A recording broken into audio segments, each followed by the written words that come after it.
look, there's will come up a lot, I think, in the next 4 or 5 days with the Subway Series next weekend. If Trent Grisham is going to be about an 80 to 85% replica of Juan Soto offensively, like we're going to remember it a little bit as the Soto Grisham trade then, and not just the Soto, because so much of what we did in the offseason whenever we did shows, Ryan, Hmm. was how do they replace Soto? And the answer has been exactly what they hoped. This has been exactly what they hoped, which is, hey, we just lost a heavyweight. How do you do that? I don't know. You get six welterweights to punch above their grade. And you're like, suddenly it's a heavyweight. And the length of their lineup is much better this year than last year. And I think makes them a tougher. It's crazy to say you lose Juan Soto and you're a better offense because Soto is such a great, scary hitter. But if your whole offense is Soto and Judge, this is the a better version of it. A better version. This is a version that could beat you in more. Like last year, it felt like, oh, Judge and Soto are going to bat in the first, the third, the sixth, and the eighth. Yeah. If the Yankees don't score in those 4 innings, they're probably not scoring today. And I think this lineup, with as great as Judge has been, and it's a Hall of Fame player at his peak, which is stunning. They could score in any inning.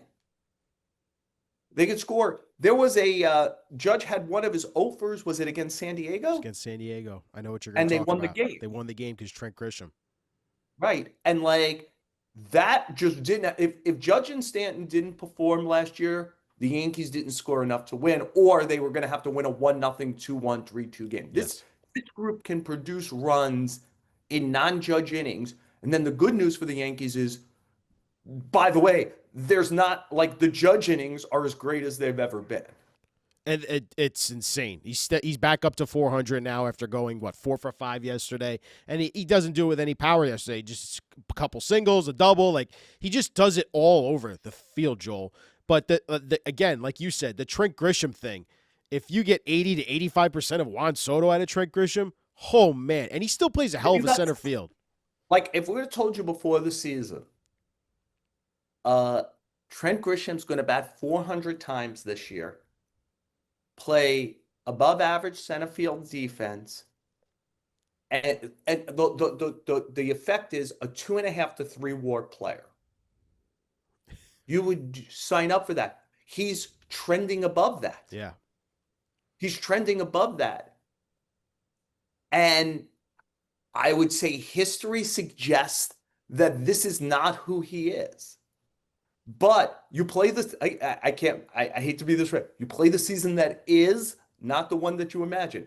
In the season that is, Trent Grisham is what they dreamed Cody Bellinger would be, I that's what's crazy.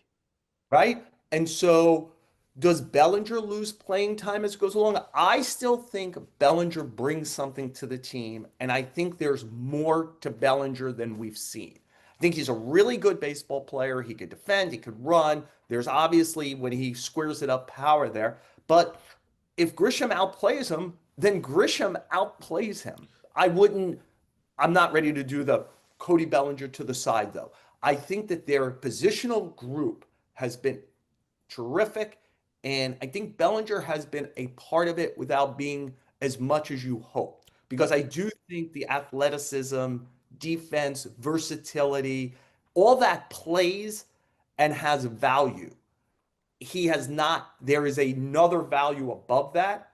And if he kind of like gets there, a 750 OPS guy who hits 25 with 15 steals, man, again, it just takes the offense to a different level. And I don't think it's beyond his skill set for that still to happen this year.